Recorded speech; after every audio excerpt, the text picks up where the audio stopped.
편 1절로 19절 말씀.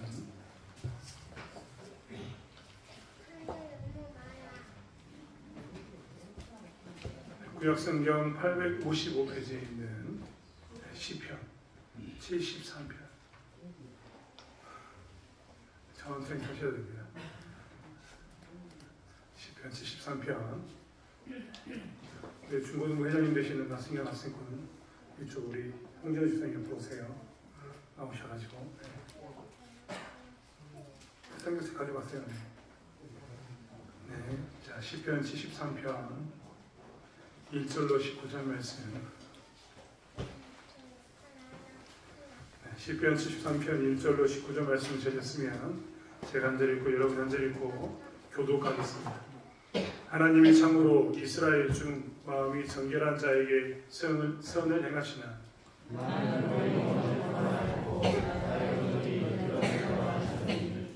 이는 내가 악인의 형통함을 보고 오만한 자를 질투하였음이로다.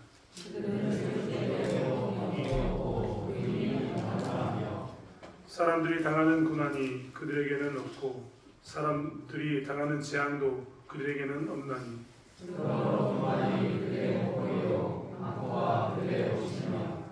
살찜으로 그들의 눈이 쏟아나며 그들의 소득은 마음의 수온보다 많으며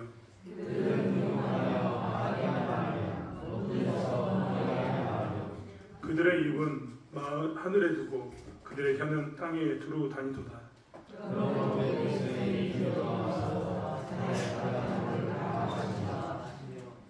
말하기를 하나님이 어찌하랴 지존한 자에게 지식이 있으랴 하는도다.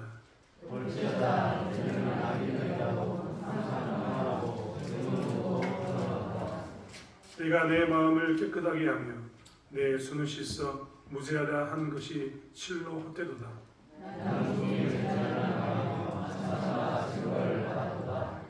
내가 만일 스스로 이르기를 내가 그들처럼 말하리라 하였더라면 나는 주의 아들들의 세대에 대하여 악행을 행하였으리이다.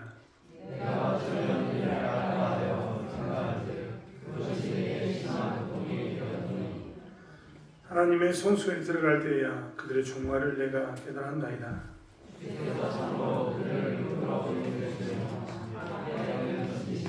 함께 읽겠습니다. 그들이 어찌하여 그들이 갑자기 흥미에 되었나 놀랄 정도로 그들은 정결하였나이다. 우리는 어렸을 때부터 권선징악이라는 말을 듣고 삽니다. 선을 권하고 악은 징벌받는다라고 이야기하면서 선한 사람은 잘 되고 악한 사람은 무너질 거다라는 이야기를 수없이 듣게 됩니다. 어린 시절에 우리 아이들이 읽는 동화책의 대부분은 권선징악입니다. 흥부와 놀부 이야기를 보시면 누가 잘 됩니까? 흥부가 잘 됩니다. 왜 흥부가 잘 됐을까요? 네. 흥부는 착하게 살았기 때문에 그렇습니다. 홍지 아파트 이야기 볼까요? 홍지 아파트 좀 어렵나요? 누가 잘 됐을까요? 왜 홍지 아파트 중에 둘 중에 하나가 잘 되고 하나 잘못됐을까요? 누가 더 착했습니까? 확실한가요? 네, 홍지 아파트 이야기 가운데서 여러분이 아는 것처럼 선한 사람이 잘 됐습니다. 좀 더 쉬운 이야기, 백설공주와 일곱난쟁이의 백설공주 이야기 볼까요? 백설공주가 잘 되는가요? 왕비가 잘 되는가요? 백설공주가 잘 됩니다. 대부분의 우리가 들었던 어렸을 때 이야기는 다 이런 모양입니다. 착하게 살면 나중에 어떻게 된다고요? 이긴다. 착하게 살면 돕는 사람이 있어가지고 잘 된다 하는 이야기가 대부분의 줄거리의 모습입니다. 아마 똑같은 이야기지만 여러 가지 이야기지만 그 핵심을 딱 뽑아놓고 이야기하면 우리가 읽었던 이야기는 다 권선징악입니다. 어린애들만 이렇게 볼 것 같습니까? 어른들이 보고 있는 드라마 한번 볼까요? 드라마 중에 여러분 좋아하는 드라마 뭐가 재밌습니까? 요즘 제가 주말 드라마들 TV를 안 봤습니다. 목소리로 안 끝났나요? 네? 안 끝났어요? 폭삭 소가수다. 폭삭 소가수다 이런 거 TV 프로그램 이야기한 친구는 젊은 세대에서 넷플릭스, 인터넷으로 TV 보는 사람인데요. 독수리 오영재는 아마 TV 드라마 같은데 드라마를 보신 분들은 그랬을 겁니다. 아마 저희 어머니는 독수리 오영재 끝났습니까? 안 끝났습니까? 네, 보고 계시는군요. 저는 몰랐어요. 저희 어머니도 아마 독수리용지를 보고 있을 것 같은데, 저희 아버지 어머니가 초저녁잠이 많으신데 정말 기가 막히게도 딱 그 TV 한 시간만 되면 눈을 딱 치면서 TV를 켜서 보는 것을 저도 많이 봤습니다. 곰곰이 보면 그 드라마에도 사실 내용이 똑같습니다. 나쁜 짓 했던 여자애는 반드시 어떻게 됩니까? 벌 받고, 착하게 살았던 주인공은 어떻게 된다고요? 행복하게 살았다. 이렇게 끝납니다. 맞죠? 이게 세상의 이치라고 사람들이 생각하고 이렇게 되는 사회가 올바른 사회라고 생각합니다. 굉장히 우리 중고등부 친구들 예배에 제가 이렇게 이야기를 끄집어낸 이유는 우리 중고등부 친구들이 그동안 권선징악이라고 이야기했던 착한 사람은 잘되고 나쁜 사람은 잘못된다라는 말에 대해서 혹시라도 그런 고정관념을 가지고 있을까봐 오늘 이야기를 끄집어냅니다. 이제 이 어른들, 여기 빼고요. 어른들이 우리들은 좀 알고 있지 않습니까? 착하게 살면 잘 되는가요? 착하게 살면 잘 살던가요? 네, 진짜로요? 네. 그럼 착하게 사는 건 잘 사는데 나쁘게 사는 사람들은 그러면 멸망하던가요? 이게 미안해요. 우리 어른들의 이야기인데 여러분 방금 이야기 들으셨나요? 중고등부 친구 이야기 들었어요? 착한 사람이 잘 산답니다.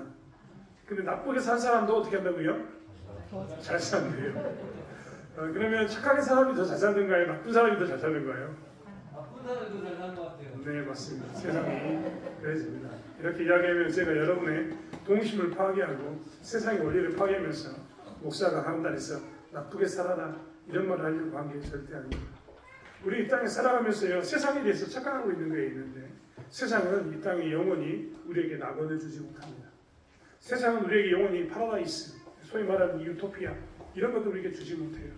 그런데 우리는 자꾸만 권선징악을 이야기하면서 살아가는 동안에 우리가 착각하고 있는 게 뭐냐면 세상이 마치 우리에게 유토피아, 파라다이스, 낙원 이런 것을 줄 것처럼 착각합니다. 그래서 오늘은 정말 잔인하게도 우리 중고등부 친구들에게 그 이야기를 좀 하려고 합니다. 그리고 성도님들에게 그 이야기를 좀 하려고 합니다. 자, 첫 번째, 세상은요 도덕적으로 악합니다. 세상은 어떻다고요? 도덕적으로 악합니다. 악한 사람이 잘 살까요? 못 살까요? 잘 삽니다. 도덕적으로 악한 사람이 잘 사는 세상이라니까요. 제가 아무리 살펴보아도 도덕적으로 악한 사람이 더 잘 삽니다. 여러분, 제가요 개인적으로 교회 신앙생활 잘하는 사람들에게 사업하지 않았으면 좋겠다라고 이야기할 때가 많습니다. 교회 다니는 사람들이 사업을 잘하는 사람도 있는데요, 교회 다니는 사람들이 사업을 못하는 사람이 대부분이에요. 사업을 하면 대부분 교회 다니는 사람들은 말아먹기 딱 좋습니다. 왜냐하면 독하게 딱 끊어가지고 정말 독하게 확 채야 되는데 그 독하게 확 채는 순간에 독하게 확 못한다니까요. 그 사람들이요, 조금만요, 한 번만 양보해 주세요라고 이야기하면 어떻게 합니까? 교회 다니는 사람은 고민하죠. 그리고 어떻게 합니까? 양보해 줘버립니다. 독하게 딱 해야지만 이윤이 남는데 그 사람이 힘들다고 이야기하면 어떻게 합니까? 내가 손해를 보더라도 깎아줘 버립니다. 이게 누굽니까? 예수 믿는 사람이에요. 제가 그래서요, 예수 믿는 사람에게는요 절대 사업하지 말라고 이야기합니다. 예수 믿는 사람들 중에 한 10명 중에 한 2명 정도는 사업을 해도 되는데 8명은 사업을 하면 안 되더라고요. 대부분 8명은요 이 딱딱 끊는 부분을 잘못해가지고 망할 때가 많습니다. 그런데 재밌는 건 뭐냐면요, 이 세상에 살다 보니까 10명 중에, 세상에서는요 10명 중에 10명이 악하게 살면 다 성공합니다. 제가 아는 사람들이, 제가 아는 사업가들이 했던 말이 있습니다. 어떤 기업이 바닥에서 시작해가지고 어느 정도 자리를 잡으려면 일부러 부도를 3번을 내야 된답니다. 독한 말이죠. 일부러 부도를 3번 내요. 일을 하면서 어떻게 합니까? 돈을 안 주고 사람들을 써요. 그리고 처음에는 일을 쭉 합니다. 그러면 사람들이 신용이 생기니까 점점 돈을 좀 늦게 받더라도 일을 할 것 아닙니까? 그러면 어떻게 한다고요? 부도 내는 겁니다. 부도 내면은 그 사람들이 줄 돈을 안 주고 어떻게 하는 거예요? 내가 챙기는 거예요. 그래서 시간이 지나고 나면 그 돈 가지고 또 자본금을 삼아가지고 조금 더 큰 기업을 하라고, 조금 더 큰 사업을 하라고 이야기합니다. 그리고 또 계속해서 어떻게 합니까? 또 일하다가 또 점점 돈을 많이 빌려주는 것처럼 하면서 또 한번 부도를 냅니다. 그럼 돈이 더 많이 내게 쌓여있겠죠. 그들에게 줄 돈을 안 주니까 내 안에 쌓여있을 것 아닙니까? 그러면 더 큰 사업을 해가지고 기업을 이어간다는 이야기를 들었습니다. 그래서 우리나라에 있는 건설업 중에서 좀 큰 기업들은요 일부러 부도를 많이 낸다고 합니다. 그래서 부도를 내가지고 건설업 가운데 큰 기업으로, 중견기업으로 크는 경우가 많다라는 이야기를 들었습니다. 실질적으로 저도 제 주변에서 그렇게 부도 내가지고, 일부러 부도 내가지고 사업자 이름만 바꿔가지고 하는 사람들을 많이 봤습니다. 이렇게 살아야 된다고 성공한다고 이야기합니다. 그래서 제 주변에 있는 사람들, 사람들이 이렇게 부도를 내야 성공한다고 하는 사람을 많이 봤습니다. 개인적으로 그래 부도 낸 사람이 있으면요, 피눈물 흘린 사람 많잖아요. 제 주변에도 피눈물 흘린 사람 정말 많습니다. 사업을 잘하던 친구 형님은요, 1억이 좀 넘는 돈을 못 받아가지고 결국은 사업을 다 정리하고 고향으로 내려왔어요. 미안한 것을 봤습니다. 어떤 사람은 그 부도난 돈을 감당하지 못해가지고 극단적인 선택을 하면서 자살한 사람도 봤습니다. 웃기지 않습니까? 착하게 살았는데 그들이 왜 죽습니까?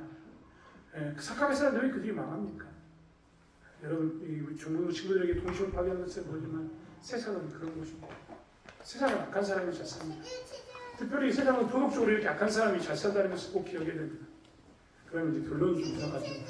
목사님이 그럼 도덕적으로 악해라 이 말 하고 싶을까요? 아닙니다. 두 번째, 아무튼 이렇게 도덕적으로 악한 사람이 세상에 잘 산다는 것, 이것은 기억하고 살아야 됩니다. 이것을 기억하지 못하면요, 우리가 세상을 바라볼 때 부정적으로 바라보게 돼요. 잘못된 방향으로 바라보게 되거든요. 결론이 잘못 나오게 됩니다. 여러분, 지금부터 오해하지 마세요. 속에서 뭐 지금 드글드글, 목사님 오늘 설교가 좀 이상한데, 저 목사님 오늘 좀 이상하게 설교해라고 생각하시는 분들, 지금 정신 잘 차리셔야 됩니다. 오늘 제가 했던 이야기가 시편 기자가 하는 이야기예요. 시편 기자도 그래서 뭐라고 얘기합니까? 나는 거의 넘어질 뻔하였고, 나의 걸음이 미끄러질 뻔했다. 세상이 그런 모습인 걸 보니까 내가 넘어질 뻔했다고 이야기합니다. 여러분, 넘어지면 안 돼요. 지금 하지만 분명히 기억해야 될 거라고 세상을 바라보는 시각은 바르게 가져야 합니다. 세상에는 나쁜 놈이 잘 살 수 있습니다. 오늘 성경에는요, 이 3절에 보면 내가 악인의 형통함을 보고 오만한 자를 질투하였다라고 얘기하는데, 여기서 말하는 악인의 형통함은요, 다른 데 있는 형통함은 달라요. 악인의 번영, 번성. 다른 말로 얘기하면 또 악인이 도덕적으로 나쁜 놈이 부자로 사는 것, 풍요롭게 사는 것, 이것을 뭐라고 얘기하면 오늘 이 악인의 형통이라고 표현했습니다. 시편 기자가 하는 이야기입니다. 여러분 착각하면 안 됩니다. 세상은요, 도덕적으로 악한 사람이 어떻게 한다고요? 번영하고 봉사하고 살 수 있습니다. 그런 것이 세상인 겁니다. 두 번째로 세상에 대해서 우리가 가져야 할 생각은 또 하나는 뭐냐면, 세상은요, 하나님을 저주한 사람이 잘 살까요? 잘못 살까요? 이 잘못 산다고 저도 이야기하고 싶은데요, 성경은 그렇지 않게 오늘 시편 기자는 이렇게 얘기합니다. 오늘 뭐라고 얘기하고 있냐면 이렇게 얘기하고 있어요. 오늘 9절에 보니까 그들의 입은 하늘에 두고 그들의 혀는 땅에 두루 다니도다. 이 말이 뭐냐면 그들이요, 하나님께 저주하는 거예요. 야 하나님, 내가 하나님께 하늘 향해서 입을 가지고 범죄하고 하나님을 욕해도 하나님이 나에게 어떤 것도 안 하고 내가 무너져야 되는데 내가 무너진다고요? 안 무너진다고요? 안 무너지는 거 하나님이 아시잖아요. 주장했습니다. 심지어는 그 이야기를 들었던 주변에 있는 사람들이 생각하기에도 야, 저 사람 하나님 저러겠으니까 죽어야 되는데, 여러분 이스라엘 사람들은 하나님을 섬기는 사람이잖아요. 그러면 한마디로 말하면 이 이야기, 좀 전에 제가 읽었던 9절 이야기가 어떤 이야기냐면, 어떤 사람이 예배당 가운데 예배드리다가 갑자기 일어나가지고 하나님이 어딨어! 하고 욕하고 딱 있는 겁니다. 그러면 어떻게 됩니까? 이 사람이 저주를 받거나 욕을 받아야 되는데 이 사람이 성상한 거예요. 오히려 잘 되는 겁니다. 그런데 그 잘 되는 것을 이렇게 했으면 안 돼야 되는데 잘 되는 것을 누가 보게 되냐면 10절에 그러므로 그의 백성이 이리로 돌아와서 잔에 가득한 물을 다 마시며 말하기를 하나님이 어찌하랴 지존한 자에게 지식이 있으랴 하는구나.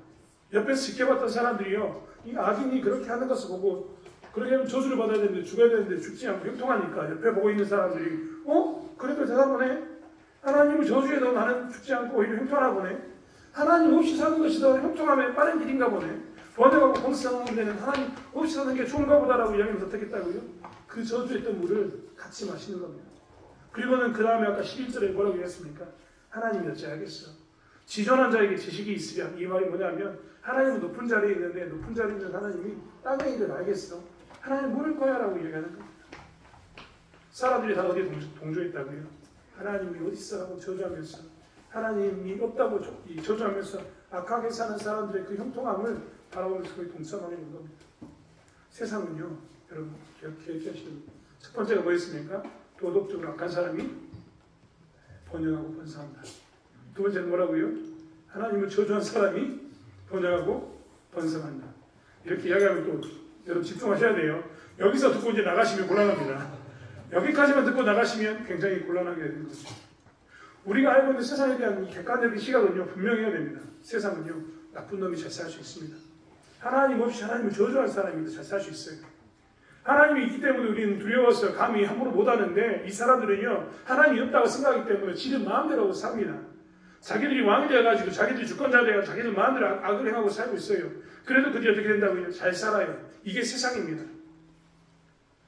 이것에서 우리가 받아들이지 않으면요 우리 굉장히 괴롭습니다. 오늘 시편 기자도 그것 때문에 미치겠다고 이야기하는 겁니다.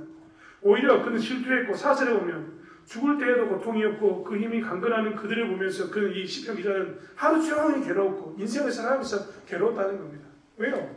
세상이 그렇게 되면 하나님께서 뭔가 좀 심판을 하시고 뭔가 마무리 하셔가지고 악한 사람은 망하고 그 다음에 하나님 저주한 사람은 망하는 이런 인생이 나와야 되는데 그들이 잘 사는 걸 보니까 이 사람이 실족할 만큼 힘든 그런 삶을 살게 된 거예요. 그러면서 심지어는 자기도 어떤 유혹에 빠지냐면 넘어질 뻔했습니다. 좀 전에 이야기한 것처럼 같이 저주하는 물을 마시면서 하나님을 저주하는 물을 마시면서 그 일에 동참해서 하나님이 어디 있어? 하나님이 알긴 하겠어? 주전한 자는 높이 있으니까 땅에 일은 모를 거야 라고 이야기하는 그 일 가운데 그도 빠질 뻔했던 거예요. 세상에 대해서 객관적인 시각을 갖지 않으면 우리도 실족하기 쉽습니다. 여러분 세상은요 권선징악으로만 되는 것이 절대 아니라는 것을 우리는 알아야 됩니다. 세상은 착한 사람이 다 잘 산다 이런 생각을 가지고 살아서는 절대 안 됩니다. 나쁜 사람이 훨씬 더 잘 살 수 있습니다. 하지만 시편 기자는 여기서 끝나지 않습니다.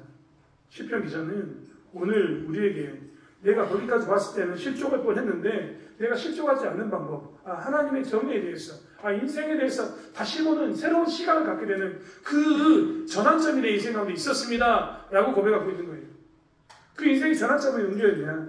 17절에 그 이야기가 나와 있습니다. 여러분 17절 한번 읽어볼까요? 17절 같이 한번 읽겠습니다. 시작.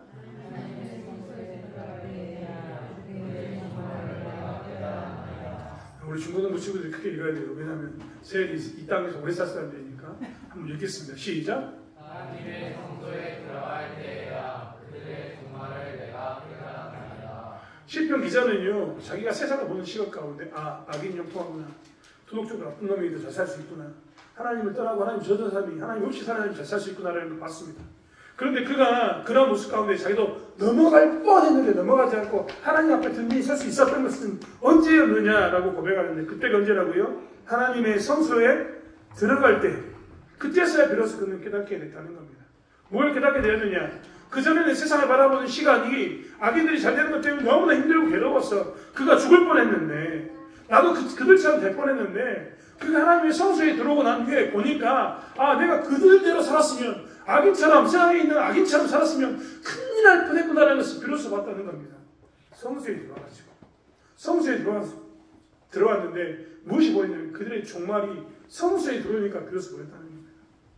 여러분 세상 가운데요 세상에 있는 사람들이요 악인의 형통함을 보면서 악인이 잘 사는 걸 보면서 그들은 악인이 잘 사는 것만 보니까 벨이 정말 속이 상하고 마음이 상하고 정이 어디 있는가 외치면서 무너질 수밖에 없었는데 시편 기자는 성소에 들어보니까 그동안 보이지 않았던 악인의 종말이 보였다는 겁니다.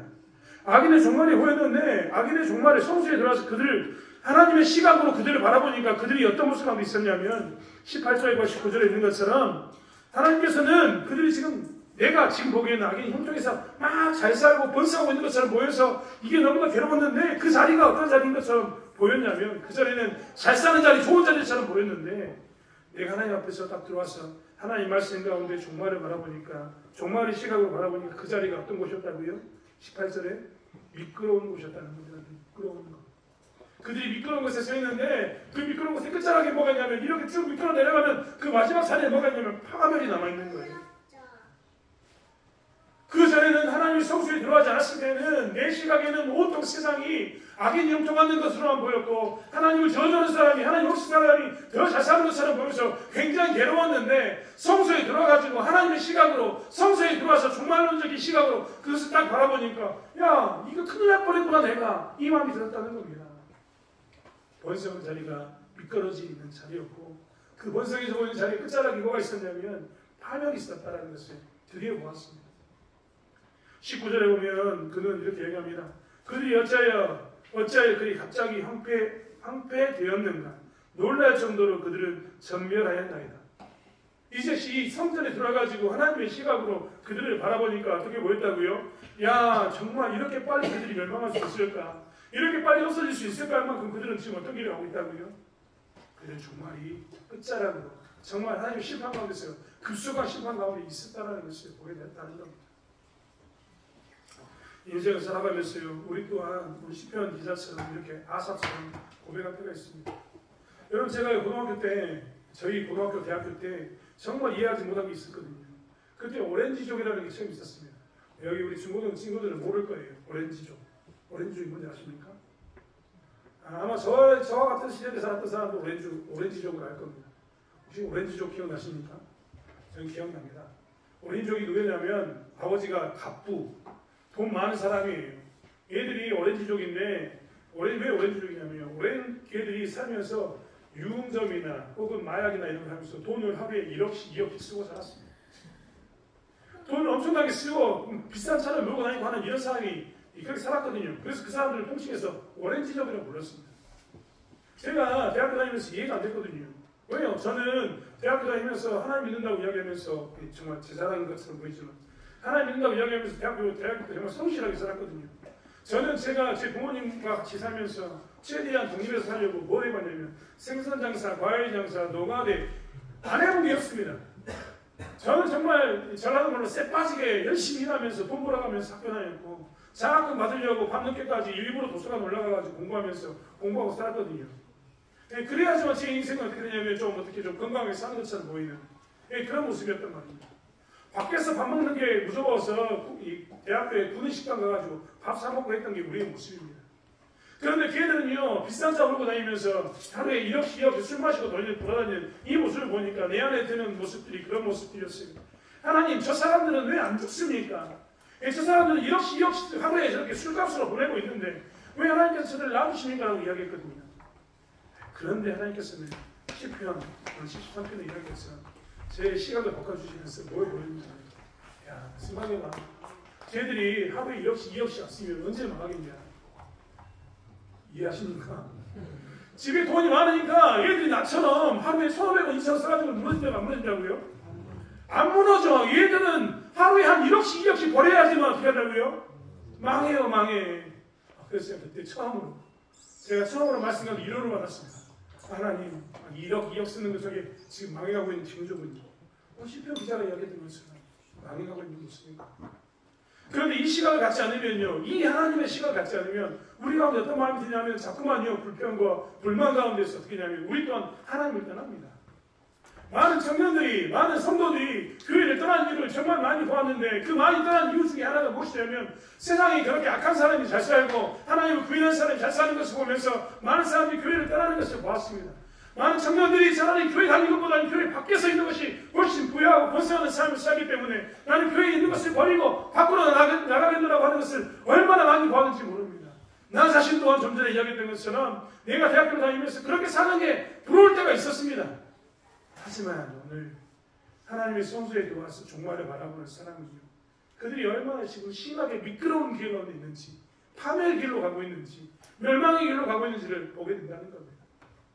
여러분, 사실 우리가 이 땅에 살아가면서 세상이 그렇게 보이고 세상에 약한 사람이 잘난 것처럼 보이고 세상에 나쁘지 않은 사람이 더 성적이 좋아지고 더 좋은 대학 가는 것처럼 보였을 때 우리가 유혹에 빠지지 않고 사는 유일한 방법은 무엇이냐면 성전에 나와야 합니다. 성전에 나와서 우리가 무엇을 해내면 하나님의 뜻이 도대체 어디에 있는가, 하나님은 도대체 이것을 통해서 무엇을 하려고 하는가에 대한 하나님의 시각을 회복해야 되는 겁니다. 시편 기자가 오늘 똑같이 이야기하고 있습니다. 이 사람이 고백하는 것도 똑같죠.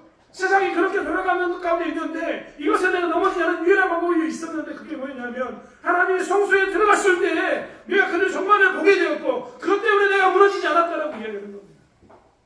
교회에 나오는 것은요, 여러분, 우리가 교회에 나오는 것은 결국 뭐냐면 이렇게 악한 세상 가운데서 우리가 악함에 물들지 않고 악한 세상 가운데 세상처럼 살지 않고 구별된 사람으로 살 수 있는, 선하게 살 수 있는 시각을 주는 것이 무엇이냐면 교회에 나오는 겁니다.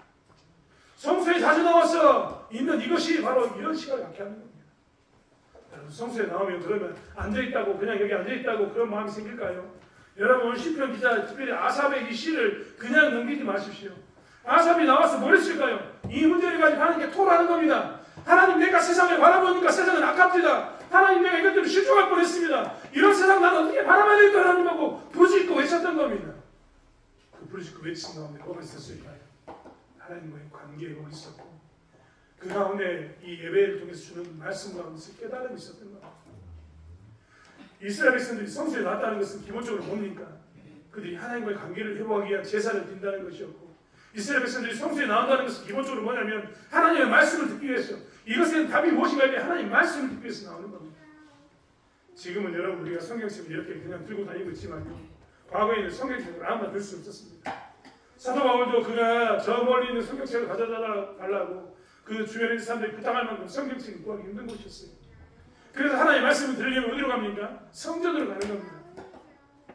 즉 다른 말로 이야기하면 그 사람이 성소에 들어갔을 때, 아삽이 성소에 들어갔을 때 비로소 깨닫다, 이 말은 무엇이냐면 예배를 성공적으로 드렸을 때 하나님의 말씀, 하나님께 나와서 부르시면서 하나님의 말씀 가운데 그 답을 찾았을 때 그 사람은 비로소 어떻게 살았냐면 세상처럼 살지 않고 하나님의 시각으로 살았다라고 얘기하는 겁니다. 우리는 그렇기 때문에 예배를 드리면서, 이 성소에 들어가서 예배를 드리면서 예배의 성공자가 되어야 되는 겁니다. 이 자리에 앉아가지고 그냥 왔다 예배를 드리고 간다 이게 아니라, 이 자리에서 나의 질문에 대한 답을 잡고 내가 가졌던 그 질문에 대해서 하는 게 부르짖고 간구하면서 도대체 성경은 무엇이라고 이야기하는가에 대한 이야기를 듣고 귀 기울이면서 듣게 하는 거예요. 이 말씀을 듣는 겁니다. 사랑하는 성도 여러분, 세상이 이렇게 불공평합니다. 세상이 악인 형통한 시대를 살고 있습니다. 아마 모르긴 몰라도 더 악한 세상이 될 것처럼 보입니다. 저는 개인적으로 더 악한 세상이 다가올수록 예수 믿는 사람에게는 유리하다고 생각합니다. 왜 예수 믿는 사람이 세상이 악해지면 악해질수록 더 유리할까요?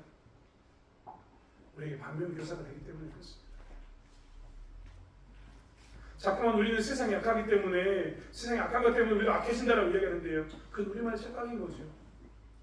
하나님은 여러분 말씀인 것처럼 우리에게 한계를 늘 두십니다. 한계. 사람은 그 한계에 꼭 부딪히면 비로소 누굴 바라본다고요? 아, 내가 모든 걸 할 수 없구나 라는 것을 바라보게 되는 겁니다. 여러분, 세상이요, 선한 사람이 다 선한 것으로 같이 있다고 이야기해보면 이 가운데 하나님 찾을 사람이 있을까요? 없을까요? 여러분, 우리가요 그냥 가만 놔둬도 잘 되는 삶을 살면요, 우리 가운데 하나님을 찾을 사람은 아무도 없습니다. 정말 아이러니하게도, 정말 모순적이게도 악이 있어가지고 내가 선하게 살려고 하는데 이렇게 부딪힐 때마다, 악에 부딪힐 때마다, 내가 선하게 살았는데 오히려 악에 있을 때마다 우리는 한계를 경험하면서 뭘 이야기하냐면, 하나님, 내가 착하게 살려고 해도 한계가 있어가지고, 저 악한 것 때문에 한계를 느껴가지고 너무나 지금 괴롭습니다라고 하는 그 한계를 느꼈을 때 우리 비로소 누굴 찾게 되냐면 하나님을 찾게 되는 겁니다. 하나님은 그렇기 때문에 우리에게 항상 한계를 주십니다. 선한 것으로만 있는 게 아니라 악한 것을 주신 겁니다. 믿는 사람이 종말에 가면 갈수록 유리하다 말하고 말씀드렸던 이유는 무엇이냐면, 우리는 하나님 안에서 이 종말에 대해서, 악인의 종말에 대해서 너무나 잘 알고 있기 때문에 악하면 악할수록 거기에 쫓아가는 게 아니라 뭐라 이야기하는 겁니까? 내가 두 번 다시 정에 가면 안 되겠구나. 그들이 악하면 악할수록 우리는 어떻게 합니까? 아, 경사가 더 졌구나, 더 파멸의 길로 빨리 가고 있구나라는 것을 보면서 되돌이킬 수 있기 때문에 믿는 자에게 있어서 오히려 세상이 약한 것, 악의 냉통 더욱더 반면교사가 되어서 우리를 하나님께 있게 만들게 된다는 것. 사랑하는 성도 여러분, 우리 삶 가운데서 이렇게 세상 가운데 살아가면서 부딪히는 악한 문제에 대해서 우리가 지지 않기로 합니다. 그리고 세상이 약하고 내 주변에 약하는 이런 문제가 있을 때마다 나도 저렇게 살까라고 고민하는 게 아니라 그 문제를 가지고 성소로 나오는 우리 사랑하는 성도 여러분이 되길 원합니다. 성소에 나왔을 때 비로소 답을 찾기 때문에 그렇습니다. 개인적으로 김종건 목사님이 이야기했던 백문일답에 대해서 저는 굉장히 좋아합니다. 그분이 백문일답을 시시시를 하면서 백문일답이라는 것을 이야기했는 내용은 무엇이냐면, 100가지 질문에 대한 유일한 답은 뭐라고요? 예수 그리스도. 세상에 수많은 질문이 있는데 그 질문의 유일한 답은 뭐라고요? 예수 그리스도. 웃기지 않습니까? 아마 내가 김종건 목사님이 했던 백문일답에 대해서 이야기하면서 세상에 수천 가지 질문이 있지만 답은 하나밖에 없다, 예수 그리스도다라고 이야기했던 이 이야기를 아는 사람은요, 하나님의 성수에서 지금 종말의 의미를 깨달은 사람일 줄 믿습니다. 여러분, 우리의 문제에 수많은 문제가 있지만 그 유일한 답은 뭐라고요? 예수 그리스도입니다. 다른 말로 이야기하면 성소에 나와서 하나님과의 관계를 회복했을 때, 예수 그리스도와 관계가 회복되어졌을 때 우리는 그래서 세상에 속하지 않고 거룩한 신자의 삶을 살 수 있는 그 답 가운데 들어갈 수 있다는 겁니다. 우리가 다시 한번 우리의 삶을 되돌아보면서 어떻게 살아야 되는지 살펴보기 원합니다. 우리 중고등부 친구들도 다시 한번 여러분의 삶을 되돌아보면서 자꾸만 이 세상에 나가는 방향으로 나가는 것이 아니라 우리가 성소에 들어와야지만 비로소 내가 올바르게 살 수 있구나, 정확한 답을 살 수 있구나, 미끄러지는 그 경사진 곳으로 가지 않고 파멸로 가지 않고 하나님의 은혜에 쓸 수 있구나라는 것을 고백하면서 성소에 나서 예배의 성공자가 되는 저와 여러분에게 원합니다. 하나님께서 그 은혜를 누리는 저와 여러분에게 원합니다. 기도하겠습니다. 하나님, 세상의 악한 것에 대해서 우리는 어떻게 대해야 합니까? 도덕적으로 악한 사람이 잘 되는 것을 어떻게 생각해야 합니까?